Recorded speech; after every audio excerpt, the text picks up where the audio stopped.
네, 깔때기 타임이 또 돌아왔습니다. 네. 아무 일 없었다는 듯이 저희가 바로 2부 이렇게 시작합니다. 네. 매번 네, 좋은 장소와 이런 걸 제공해 주시는 아산나눔재단 마루 180 정남희 이사님 새해 복 많이 받으십시오. 이혁희 팀장님 새해 복 많이 받으십시오. 그리고 매니저님은 아직 없어요. 네네네. 곧 생기실 매니저님 새해 복 많이 받으십시오. 그리고 또 한 축 성장의 지원 후원의 축 한국성장금융 성장사다리 펀드 서종범 본부장님, 노혜성 팀장님, 그리고 요즘 계속 바쁘신 박상영 주인님, 다시 한번 진심으로 감사드립니다. 늘 감사드리고 있습니다. 새해도 그 두 기관에 앞으로 창창한 발전을 바라겠습니다. 하여튼 뭐 쫄투 시즌 7도 쭉 계속 이어서 올해도 잘 이끌어가도록 하겠습니다. 자, 그러면 그 아까 1부에서 마지막에 그 올해 전망에 대해서 얘기를 해주셨으니까 그걸 제가 좀 요약해서 말씀드리고 추가 질문을 드렸으면, 근데 결국 아까 박수환 대표님이 얘기 꺼내신 건 두 가지인데요. 하나는 기술에 있어서 다양한 방식으로 지금 기술의 허들이 있는데 그거를 넘어서는 모습들을 블록체인 관련 지금 생태계를 만들고 있는 그 코어 기술 만드는 데들이 할 거다. 그게 뭐 플라즈마도 있고 샤딩도 있고 다양한 방식들이 있다라고 말씀 주셨고요. 전 그 얘기 들으면서 제 그걸 좀 첨언하자면 인터넷 때 그게 떠올랐어요. 처음에 모뎀 해서 띠삑 해서 128K 뭐 256, 512 막 올라가다가 야 그거보다 훨씬 좋은 게 있어. ASDL이야 하다가 야 그거 다 장난이었고 진짜 초고속 결국 그니까 하드웨어 인프라긴 하지만 그 물리적 데이터 속도 인프라가 개선되면서 확 떴거든요. 그리고 말씀하셨던 거는 그렇게 하면서 저는 인터넷 얘기할 때 초창기에 왜 갑자기 인터넷 활성화됐냐 할 때 뭐 우리끼리가 아니고 그냥 방송이니까 하여튼 얘기지만 뭐 하나 얘기 되게 나왔던 게 뭐 어떻게 보면 너무 아이러니하고 이렇게 얘기하는 게 그렇긴 하지만 무슨 성인물 비디오 이런 게 뜨면서 뭐 이렇게 막 얘기됐던 게 있었고요. 그거 말고는 내부적으로는 하나 있었던 게 뭐냐면 기억하시는지 모르겠는데요. 우리가 20년 전까지만 해도 만화책을 만화방이라는 곳에서 이렇게 넘겨서 봤거든요. 지금 이거 시청하시는 분들 다 웹툰이라는 거 보고 있겠지만 만화책 넘겨서 보는 세대였거든요. 그래서 그 만화책은 종이로만 있었어요. 그러니까 그게 디지털 저작물로 있지도 않았거든요. 근데 기억하시는지 모르겠는데 라이코스라는 회사에서 만화방에 있는 만화책의 라이센스를 돈 주고 아도를 쳐서 스캔을 다 떠서 그걸 보여줬었어요. 그 중에 대표적인 만화가 뭐였냐면 미스터 초밥왕이란 만화가 있었습니다. 그 만화가 만화방에서 늘 대여순위하고 보는 순위 1순위였는데 그거를 디지털로 제공해 주니까 근데 이제 그 로딩이 돼야 되잖아요. 그게 데이터 속도에 문제가 있었는데 초고속 통신망이 열리면서 미스터 초밥왕을 공짜로 볼 수 있다라고 하면서 라이코스의 소위 말하는 트래픽, 그때 이제 페이지 뷰라고 불렀는데 1억 페이지 뷰를 3달인가 6달 만에 찍었어요.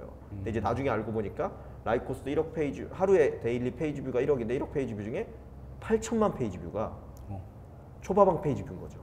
이랬거든요. 근데 그 말씀하신 건 그런 이제 속도에 대한 문제 말씀 주셨던 것 같고요. 제가 좀 잡설이 길었습니다. 그 다음에 아까 두 번째로 언급 주신 게 결국 시큐리티 토큰이라는 게 STO라고 해서 뭐 시큐리티 토큰 오퍼링이라고 해서 거대한 실물 자산을 쪼개서 실제 투자를 훨씬 더 효율적으로 할 수 있는 토큰의 장점을 이용할 수 있는 방식이 기술적으로나 시스템적으로 제도화되고 있다. 그래서 그게 되면은 2019년을 이끌어갈 화두가 될 수도 있다. 이 말씀을 주셨고 그 전종환 이사님께서는 이 서비스적인 측면에서 결국 사람들이 접근하기 위해서 필요한 부분이 뭐 아까 인증 기술이라든지 실제 그걸 활성화시킬 수 있는 요소들 이런 부분에 있어서 중요한 것들이 허들로 해결되면은 좀 좋아질 것 같다라는 일단 두 분은 아이콘 쪽에 계시니까 장밋빛 전망을 해주신 것 같습니다. 그거에 이어서 이제 올해 좀 지금 화두가 될 만한 걸 조금 이제 논의를 했으면 좋겠는데요. 그래서 아까 말씀하신 것처럼 그러니까 작년 4, 4분기, 그러니까 2018년 뭐 10월, 11월, 12월 때부터 급격하게 지금 얘기되고 있는 게 아까 STO라는 방식인데요.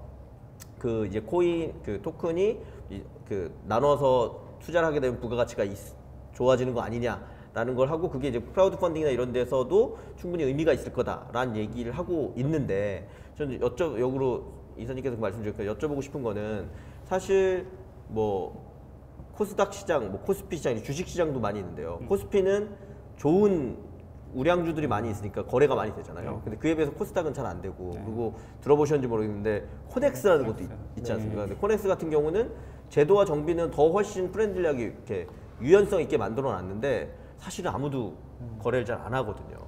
그런 것처럼 STO 같은 경우도 토큰만 만들어지는 기술 시스템이나 그 가이드라인만 돼 있다고 해서 될 수 없지 않을까 이런 의견들도 있는 것 같거든요.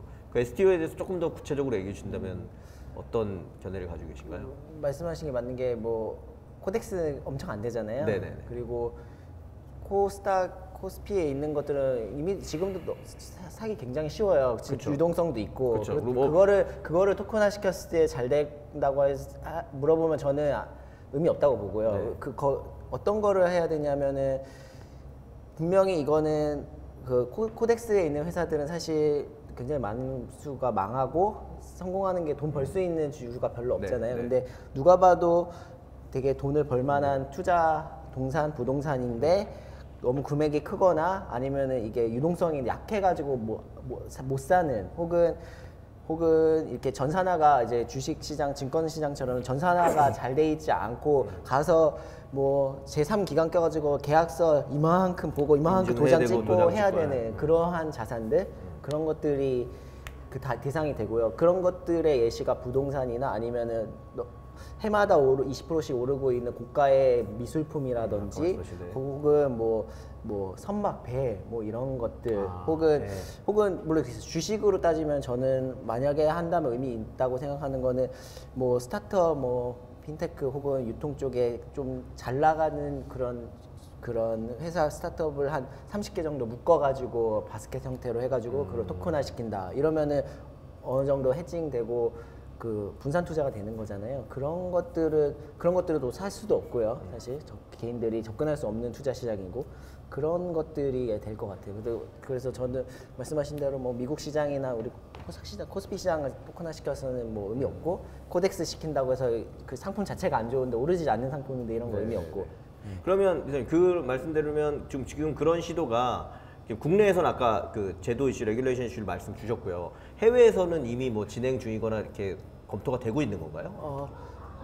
제가 서베이한 바로는 미국도 그 토큰 시장 때문에 그런지 몰라도 뭐 레귤레이션, 뭐 D, 뭐 A 플러스 이런 것들을 나온 지가 얼마 안 됐어요. 그리고 그 레귤레이션 면제 조항 거기에 따라서 사람들이 막 지금 내고 있어요 상품들을.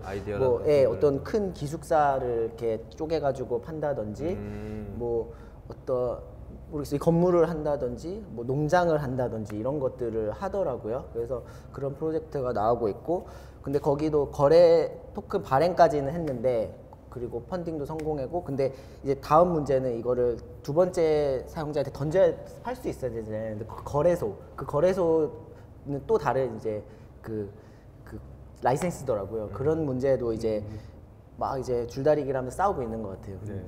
그런 거래소 이제 발행은 미국은 어느 정도 이제 제도가 막 풀린 것도 있고 더 잘 풀리고 있는 상황인 것 같고, 거래소도 이제 풀린 순간에는 이제 그 토큰화에 대한 편의성도 있죠. 계약에 대한 편의성은 생겼지만 유동성까지 생기는 거죠. 2차 투자인데 던질 수 있으니까 더 이제 커질 수 있다고 저는 보고 있어요. 우리나라도 뭐 따라가지 않을까요? 미국이 잘 되면?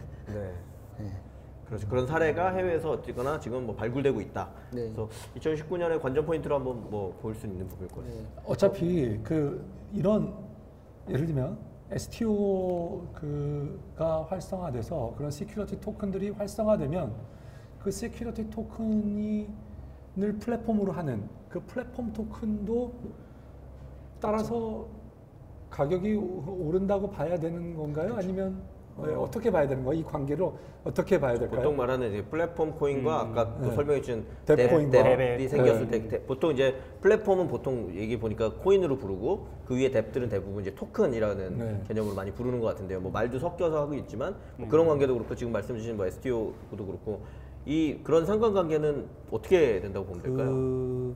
여러 가지 결국은 이제 화폐의 가치, 코인으로 보자면 이제 플랫폼의 가치가 곧 코인의 가치로 나오기 때문에 그 코인이나 화폐의 가치를 전통적인 경제 관점에서 볼 때도 화폐 뭐 유통량이나 유통 속도 뭐 이런 거를 이제 계산해서 하는 방법들이 있지 않습니까? 경제적인 관점에서 그거를 이제 대비해서 보는 관점도 있습니다. 이제 이 코인의 가치를 뭐 여러 다방면으로 계량해 볼 수 있겠지만 그 중에 하나가 이제 이 유통 속도인데, 아까 그 관계를 따져보자면 뎁에 코인이 많이 쓰인다는 거는 결국 거기에 코인이 이제 돌아가는 이 속도가 빠르다는 이야기거든요. 근데 이 코인이 빨리 돌아간다는 이야기는 그 근간을 이루는 이제 플랫폼 코인은 결국은 이 뎁들이 돌아갈 때에 이 수수료라든지 아니면 거기에 부과되는 이제 환전이라든지 이런 교환 가치가 일어났을 때라든지 그럴 때 이제 이 코인이 이제 사용하게 되는데 이게 뎁이 빨리 돌아갈수록 이 밑에 플랫폼의 근간이 되는 코인도 토큰이죠. 그 토큰도 같이 빨리 유동량이 이제 굉장히 빨라지는 거죠. 유동 속도가. 그러면 이제 화폐의 가치가 오를 수 있다고. 사용처가 많아지면 이제 매수가 많아지는 거잖아요. 제한된 물량에서. 그러면 가격 상승이 일어난다고 보는 거죠. 그 두 분의 말씀을 요약해 보면 수요 공급에 따른 부분이 많이 있고 그렇게 네네. 보면 결국은 수요를 계속 창출해내야 되는 요소가 있는데 네, 그 맞습니다. 뎁이 활성화되면 뎁의 토큰이라는 것들이 활성화되면 네. 그 기술 기반과 기반이 되는. 그거를 하고 있는 이 원천 코인은 어떻게 보면 네네. 기축 통화이자 혹은 그거에 이제 교환 수수료를 계속 내야 수단으로 계속 사용하게 되니까 게다가 말씀하신 이 블록체인 비즈니스 생태계에서는 기본적으로 수수료라는 거를 가지고 존재하기 때문에 그걸 주고받는 일들이 많아지니까 네. 아무래도 좀 상관관계를 갖고 네. 성장한다. 예, 예. 네. 그 관계로 보시면 되겠습니다. 예. 예. 자, 보고 있습니다. 그다음에 네. 또 아까 저 질문을 드리려고 했는데 내가 아이콘으로 하면 안 될 것 같고 네, 네. 전반적으로 지금 그 대표적인 네. 예를 들면 뭐 이더리움 이- 아니면 뭐 이더리움. 비트코인, 네, 이더리움 정도가 좋겠죠. 이더리움 또 이더리움 이오스 네. 뭐 이런 네. 기타 여러 토큰들의 지금 이게 지수 같은 게 아직 없어서 네, 네. 물론 뭐 네. 지금 뭐 얘기하기가 여러 애매하지만. 지수들이 얘기하죠. 이런 그런 기준으로 봤을 때 내년 연말에는 상승할 여지가 있다. 예. 그럼 오른쪽 손. 상승할 오른손에서 또 나오는 지금 또 바닥이 좀 더 찍어야 될 것 네, 같다라든가 네. 아니면 정말 잘 모르겠다. 네. 네, 잘 모르겠다라든가 아니면 중립이다 그러면 네. 이렇게 손을 이렇게 해주시고요. 정말 대표님 고품격 투자 상담 토크쇼인데요, 이거 네. 진짜. 네, 네, 네, 네. 그래서 오른쪽, 왼쪽, 가운데 오른쪽이 오른단가요? 오른다죠. 네. 네, 왼쪽은 내린다. 네, 내린다. 네, 가운데는 중립이다. 또는 잘 모르겠다. 저도 하겠습니다. 네, 그러시죠. 네. 자, 우리 그 관계자로서 네, 네, 네. 쫄풀, 네, 네, 네. 불새, 네. 자 하나, 둘, 셋 하면 손을 네. 들어주시기 바랍니다. 네. 자, 하나. 이분들 굉장히 수줍어하시네요. 짜고 하는 것처럼 진짜 저희가 진짜 안 짜고 하려니 진짜. 당황스럽네요. 하나, 둘, 준비하셨죠? 네, 네, 네. 하나, 둘, 셋. 어. 양손을 들었다 놨다. 이거 오른쪽 네, 잡고. 네. 오르다가 이거 흥분돼. 저 오른손 들었습니다. 자, 네, 그럼 네. 이유를 먼저 자기 저부터 말씀드리면 네. 저는 그러니까 말씀하신 것처럼 뭐 저도 아이콘 관련된 일을 랩으로서 하고 있으니까 아이콘 얘기를 가지고 하긴 그럴 것 같고요. 그냥 전반적인 얘기 중에 저는 그래도 가장 대표적으로 얘기되고 있는 게 저도 뭐 실제 그 스티밋을 쓰고 있고요. 스티밋이라는 보상형 글쓰기 어떻게 보면 플랫폼이 실제 스팀이라는 3종의 화폐를 발행해서 지금 진행이 되고 있는데요. 예를 들면 스팀 가격을 기준으로 볼 때 오르지 않을까라고 그냥 말씀을 드리려고 하는데요. 왜 그러냐면 간단히 요약해서 말씀드리면 그냥 홍 대표님 거의 구이시시니까 지금 스팀잇이라는 그 플랫폼의 현황을 그 유저나 액티비티 현황을 보면 가입자가 이제 한 130에서 140만 명. 그 중에서 물론 이제 뭐랄까 유의미한 한 번이라도 덧글이든 뭐 글이든 뭐 그 업버튼 누른 유저가 한 60만 정도 되는 수준이 됐고 하루에 그 작성되는 포스팅 글수가 수만 건 정도가 됐고 영어 기반입니다.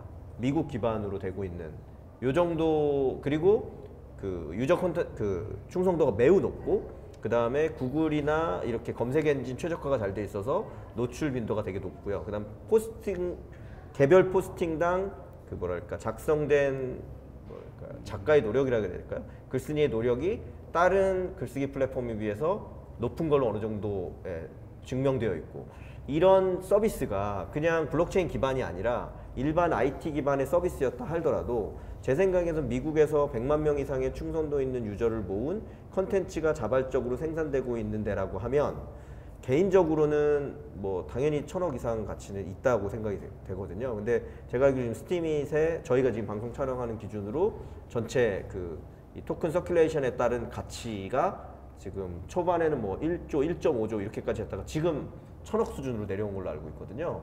그렇게 보면 앞으로 시장이 더 활성화돼서 아까 말씀드린 서비스가 개선되고 속도도 더 빨라지고 유저들의 관심이 식지 않는다라고 하면 당연히 올 말 정도, 1년 정도에 그 거시적 관점에서 보면 우상향할 가능성이 있지 않을까라고 예. 생각을 해서 말씀드렸습니다. 네. 예, 알겠습니다. 자, 네. 그거는 스팀을 예를 들어서 네, 예, 지금 예.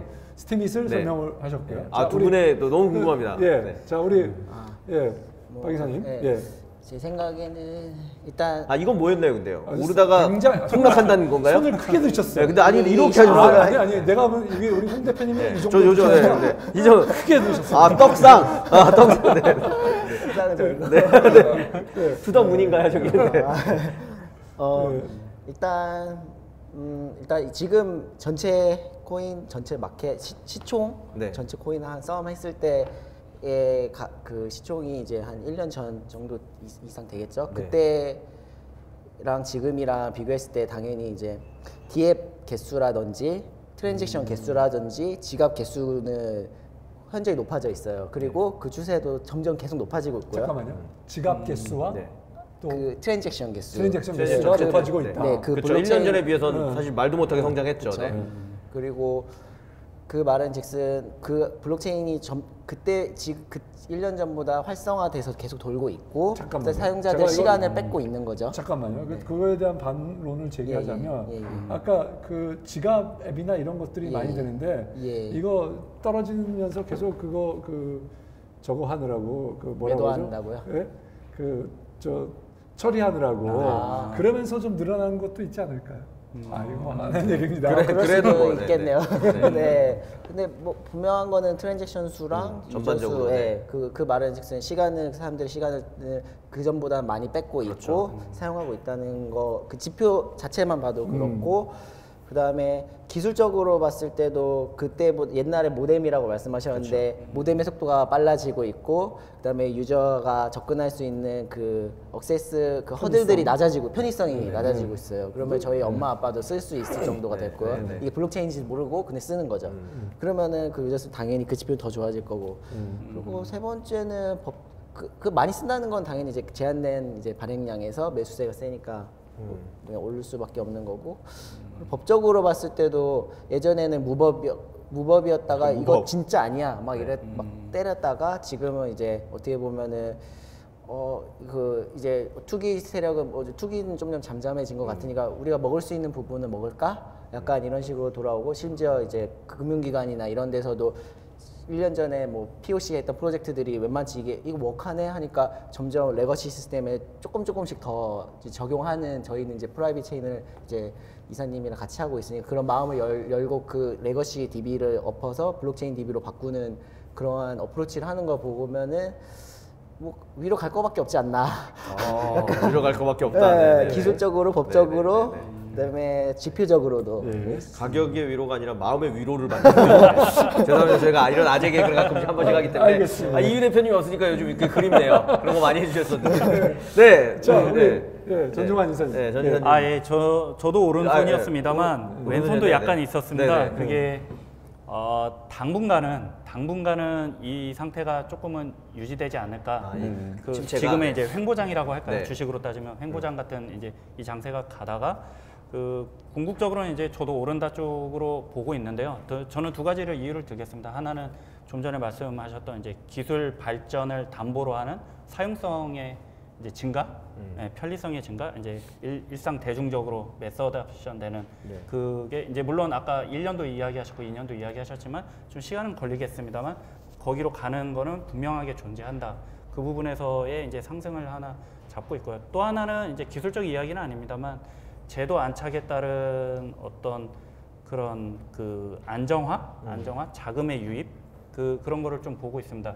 예를 들면 우리나라는 굉장히 불안정한 이유 중에 하나가 이게 불법도 아니고 합법도 아니고 뭔가 여전히 회색지대에 있는 거가 사실이고요. 그게 글로벌리하게도 다른 나라도 많이 대부분이 그렇게 있습니다만 점점적으로 이제 국가마다 이게 뭐 네거티브가 됐든 포지티브가 됐든 어떤 규제를 이제 딱딱 정해져 가는 결정이 되고 것들이 있으니까. 이제 많이 보여지고 있고요. 네. 그다음에 아까 말씀하셨던 미국도 SEC에서 이제 STO에 대해서도 어느 정도 이제 열어두고 가고 있고 아까 크라우드 펀딩도 말씀하셨다만 우리나라가 몇 년 전에 크라우드 펀딩을 법제화해서 지금 이제 최초로 시도했을 때도 미국 법을 많이 이렇게 벤치마킹 한 걸로 알고 있거든요. 실제 법규 내용도 굉장히 많이 비슷했었고요. 네. 증권 분류나 여러 가지 면에서.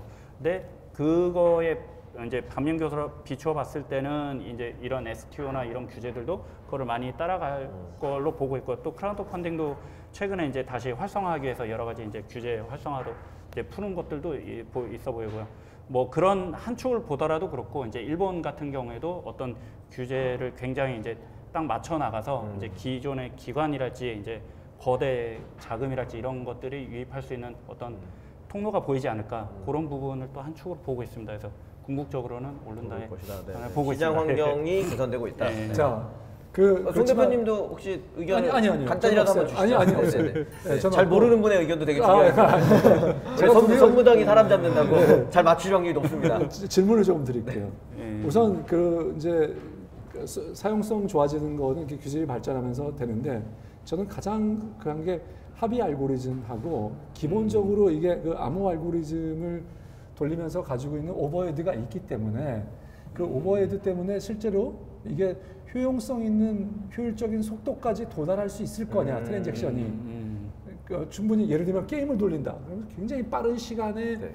정말 많은 그 트랜잭션을 처리를 해야 되는데, 그게 이게 1년 내에 가능할까? 뭐 그리고 정말 1년 내, 2년 내에 이게 풀 수 있는 문제인가에 대해서 좀 두 분의 의견을 첫 번째 질문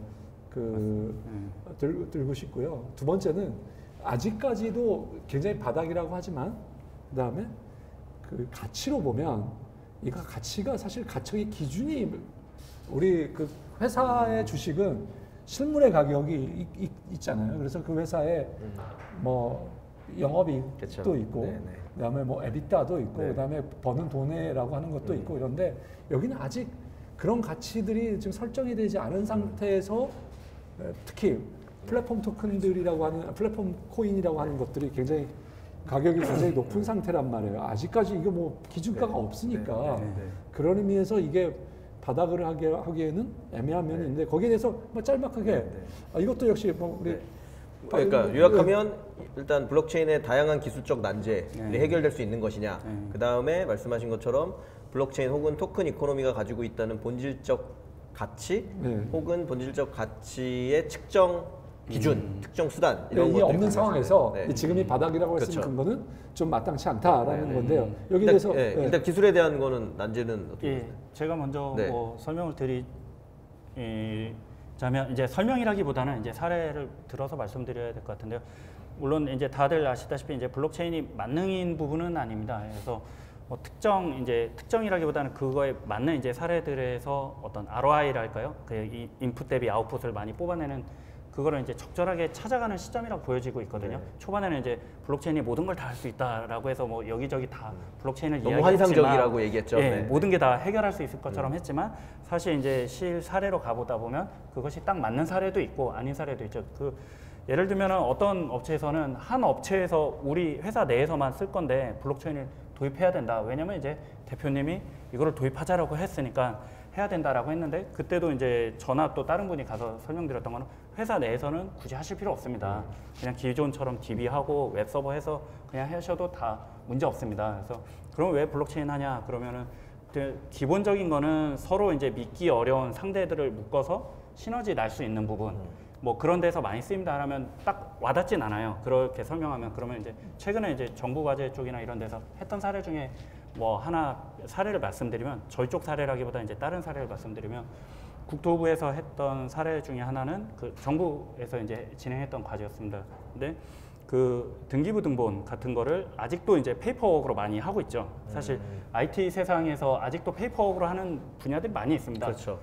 아까 STO도 말씀하셨지만 아직도 우리나라 법은 주식은 아직 종이 주식입니다. 그렇죠. 법상. 네. 예, 아직도 아직도 전자주식이 디지털로 안 안 돼 됐죠. 있습니다. 네, 네. OECD 나라 중에서 세 군데 중에 한 나라가 우리나라죠. 그래서 최근에 이제 오상진 그 아나운서가 CF로 나와서 나오는 CF로 거면, 나오는 게 이제 올해 전자 올 9월인가부터 네, 시행하겠다고 증권으로 네. 하겠다라는 네. 게 그거입니다. 이제서야 하는 거죠, 우리나라. 그런 것처럼 아직 페이퍼워크가 많이 있는데, 페이퍼워크도 사실 따지고 보면 도장 찍는 게 이제 인증을 서로 신뢰를 못하기 때문에 이렇게 해주는 건데, 그거에 하나가 등기부 등본이었죠. 이 사람이 실제 그 집을 소유하고 있는가. 근데 그것이 은행 갔을 때도 이제 그걸 다 프린트해서 가져갔었는데, 그거를 요번에 이제 결국은 은행이 그 국교부에 가서 전산센터에 가서 그거를 DB를 뽑아오면 되는데 그거를 안 열어줬던 거였죠. 근데 그거를 서로 믿게끔 해주자. 그러면 어떤 걸로 할까 하다가 블록체인으로 서로 믿게끔 해주고, 그러면 이제 어떤 게 좋냐 하면 사용자 입장에서는 그걸 매번 프린트해서 안 가져가도 된다. 신분증만 가져가서 내가 집이 있으니 담보대출 받겠습니다라고 하면은 이제 해주는 거죠. 그랬을 때 이제 소비자도 사용자도 편하지만 나라 입장에서도 매년 그 우리나라가 1년에 3억 건씩 그 등기부 등본을 이제 3억 건이요? 프린트하고 오. 하는데 거기에 들어가는 이제 비용들이 그렇죠. 다 절감될 수 있는 거죠. 그렇죠. 또 관세청도 그런 그 세금 탈루 문제들이 많이 있습니다. 해외 직구가 몇 년 전보다 이제 10,000배 이상 늘었는데 1년에 몇 천만 건이 이제 되는데 거기에 그쵸, 대해서 해외 직구. 저도 많이 매번 합니다. 이 너무 물류가 많으니까 검사를 좀 빨리 빼주는 거죠. 그러다 보니까는 세금 탈루나 그 신고하는 게 좀 작게 신고한다든지 여러 가지 그런 새어나가는 비용들이 많이 있었는데 그런 비용들을 실제 구매하는 실제 구매하는 업체 쪽의 데이터랑 연동을 해서 블록체인으로 연결해서 서로 이제 믿을 수 있게끔 하면 그렇죠. 실제 그러면 정확한 속이지 가격이 않고 되니까 그냥 정확한 세금을 그렇죠. 그러면 그 직전에다 세금 탈루 부분이 또 이 블록체인으로서 해결한다. 욕한데요, 이런 거는. 네, 아마존이랑 아마존이 그렇죠. 풀을 열어주면 뭐 거의 그렇죠. 세금은 뭐 엄청나게 얻을 수 있겠네요. 호재네요, 호재. 세금 업계에 호재가 생기는 거네요. 네. 네, 그런 부분에서 이제 신뢰하지 못했던 부분에서 새어나가는 비용, 코스트 이런 거를 회복하는 부분에서 1차적으로 많이 쓰일 것 같습니다. 그게 아까 송 대표님 두 번째 질문하신 어떻게 보면 뭐랄까 이 블록체인이 가진 본질적인 가치 이런 거에 대한 뭐 대답이 아니었나라는 생각이 듭니다. 알겠습니다. 아까 기술적 난제는 네. 이사님 어떻게? 기술적 난제는 생각해 보면 지금 사실 블록체인 기반으로 돌아가는 서비스를 보면은 모든 액션이 다 블록체인에 기록되는 건 아니에요. 그 말씀하신 대로 블록체인에 기록되는 시점에 이제 합의 알고리즘이 돌아서 시간이 좀 걸리는데 그게 뭐 이더리움은 뭐 몇 분 걸리는 블록 거고 생성 타임 이런 것들이 더 길게 컨펌 걸리고. 타임이라고 네. 하는데 익스큐션 타임이라고 네. 하는데 뭐 사실 이오스나 이런 데는 좀 아이들 할 때는 뭐 2초 안에도 끝나고 아이콘도 지금 뭐 엄청 헤비하진 않으니까 2초 안에는 다 바로바로 왜냐면 끝나거든요. 거기는 예. 분산이긴 하지만 이제 뭐 2, 30개 정도로 그쵸, 예. 예, 쉽게 얘기해서 위임된 분산을 예. 하고 있으니까. 그래서 실제로 저희 증권사에서 쓰는 그 공인 인증서 대체한 체인 아이디도 마찬가지로 앱을 설치해서 깔면은 뭐 앱 이 UI 동작 같은 건 다 이제 그 블록체인이 아닌 로직에서 돌고 앱에서 돌는 거고 이제 발행 버튼 누르면 그때 이제 블록체인에 갔다 오면서 발행을 하는 건데 그게 1, 2초밖에 안 걸려요. 뭐 공인인증서 발행하는데 1, 2초 괜찮잖아요. 익스큐션 1초 이런 거는. 그래서 그 모든 그 서비스가 블록체인에 매번 기록이 되면은 그게 문제가 될 수는 있지만 그 DB에 라이팅하는 그 시점에 발생하기 때문에 아직까지 큰 이슈가 없고 그 동시 처리 수는 TPS라고 하는데 TPS 같은 경우도 뭐 현재 이오스나 저희도 마찬가지지만 500에서 이제 1000 이렇게 나오면은 동시에 1000명이 또 그 억세스하는 거는 오케이라는 거잖아요. 그러면은 곱하기 이제 실제 로그인한 유저 수로 따지면 사실 수십만까지는 커버를 할 수 있다고 보면 돼요. 초당 1000명을 커버할 수 있는 초당 거니까. 1000명이 그 액션을 그렇죠. 동시에 실행하면 그걸 처리한다는 뜻이니까. 그러면 예를 들면 그 유저들이 매 초마다 이렇게 하는 게 아니라 예를 들면 1시간에 한 번씩이다. 그러면 예, 1시간에 초당을 곱해서 할 수 있는 거니까 이제 그 예. 훨씬 더 커진다는 매 초마다 거죠. 사람들이 액션을 이렇게 누르잖아요. 그렇죠. 그래서 동시 처리, 그다음에 엑스큐션 타임, 컨펌 타임 자체도 현재 유저 트래픽 상에서는 괜찮은 수준이고요. 근데 이것도 나중에 커지더라도 지금 싱글 프로세싱 상에서 이 정도니까 TPS는 사실 더 넓어질 수 있는 상황이라고 보시면 될 것 같아요. 그래서 뭐 사용자 커지는 대비 그 지연 속도나 동시 처리 수 자체는 따라갈 수 있다고 저는 보고 있습니다. 알겠습니다. 자, 그러면 그 여전히 가치 문제는 어떻게 해요? 지금이 바닥이 아닐 수도 있는 거 이거에 대해서는 어떻게 뭐 간단하게 우리 전종환 이사님 어떻게 보세요? 지금 아까 이제 제 의견은 거의 이제 저점이라고 보는 건 사실인데요. 아까 그 사용성도 아직 뭐 담보된 게 아직 없다라는 걸 많은 사람들이 이제 알고 있는 상태인 거고 현실화되는 이제 가치 수렴이라고도 보고 아까 자금의 유입도 예전에 이제 뭐 중국계나 뭐 여기저기 많이 이제 들어왔었다가 지금은 이제 많이 빠진 상태라고 보여지고 그래서 여러모로 봤을 때 이제 가치로 봤을 때 지금은 이제 저점이라고 보는데요. 그 아까 제가 설명드렸던 이제 사용성이 늘어나서 앱이 많이 활용되면서 플랫폼이 많이 활용되는 거 하나하고 그다음에 제도가 안착될 수 있는 부분, 이거는 물론 제 개인적인 의견입니다만 이제 여기저기 들리는 소식에 의하면은 여기 뭐 다른 나라에서도 많이 그 제도적으로 안착되는 것들이 많이 들리고 있어서 그런 부분에 있어서는 좀 긍정적인 부분이 있다라고는 보여지고 있습니다. 그래서 앞으로 좀 가치가 좀 오를 것들이 보이지 않나? 예, 예, 알겠습니다. 뭐 네, 이건 여기까지. 네, 네, 네, 일단은 네. 자 여기까지. 네. 자 우리 뭐 홍 대표님 이제 뭘 마무리 네, 좀 해야 네, 될 네. 것 같은데. 네, 저는 이제 마무리로는 이제 두 분한테 아까 그래도 이제 아이콘 그 재단을 대표해서 나오셨으니까 아이콘이 올해 좀 어떤 거에 주력하고 있는지 뭐 그런 걸 포함해서 좀 얘기를 해주시면 좋을 것 같고요. 저도 일단 마무리 발언 한번 드리면, 예, 저도 사실 이렇게 맨날 일만 하지 이렇게 좀 전체 조망을 많이 해보지 못하고 있는데요. 오늘 두 분 말씀 들으면서 그런 전체 조망을 하는 그런 거에서 되게 유의미한 시간이었고요. 그 다음에 어쨌거나 이 일을 하든 안 하든 블록체인이나 암호화폐 관련된 것들이 여전히 그 굉장히 IT 업계에서 뜨거운 화두이고 많은 분들이 관심이 있는 건데, 그런 관심은 계속 가지실 필요가 있지 않을까라는 생각을 했고요. 아까 제가 중간에 잠깐 언급해서 말씀드렸는데, 그 어떤 서비스가 이렇게 폭발적으로 성장하는 포인트가 굉장히 얼토당토 않게 나오는 경우들이 있는 것 같아요. 저는 인터넷과 모바일에서 그걸 많이 느꼈거든요. 아까 그 대표적인 사례로 라이코스의 아까 그 미스터 초밥왕 얘기 말씀드렸고, 사실 모바일에서도 제가 기억하는 거는 모바일에서 그 카카오라는 회사가 어쨌거나 지금까지는 이제 가장 유의미한 승자가 됐잖아요. 모바일 시대에. 근데 카카오가 어떻게 돈을 벌 것이냐에 대한 퀘스천이 굉장히 많았었거든요. 그래서 그때 이제 카카오의 그 대단하신 뭐 김범수 지점이나 이런 분들도 유저를 많이 모으면 나중에 돈이 됩니다. 사람들 관심이 늘어나니까 될 겁니다라고 얘기하는데, 집요하게 이제 VC나 이제 관계분들이 물어보시니까 제가 기억하는 거는 그 카카오 페이지라는 서비스를 열면서 이제 모바일 생태계에서는 다양한 컨텐츠를 만들고 할 수 있는 유저들이 실제 컨텐츠를 생산하고 그거를 수익화할 수 있는 걸 만들겠다. 그래서 100만 명의 유의미한 컨텐츠 프로바이더를 만들어내겠다. 라는 걸 굉장히 큰 사업으로 설명하셨거든요. 아시겠지만 네, 그게 아마 그 한 투자 받고 나서 얼마 안 돼서 그 사업 발표할 때 말씀하셨던 것 같아요. 근데 그때 뭐 아시겠지만 김범수 그 얘기 지금 와서도 실현되지 않았고 쏙 들어갔고 굉장히 아파하고 계시죠. 그런데 놀라운 거는 그 카카오 얘기를 게임이. 얘기를 하신 지 거의 5년이 지났는데 이제 그 카카오 페이지가 100만 명의 컨텐츠 프로바이더를 통해서는 아니지만 웹툰이라든지 다양한 콘텐츠 플랫폼으로서 어마어마하게 지금 뭐 매년 2배씩 지금 성장하고 있고요. 지금 수천억 규모로 가고 있고, 또 하나는 말씀하신 것처럼 실제 수익이 터진 거는 카카오 게임이 아닙니다.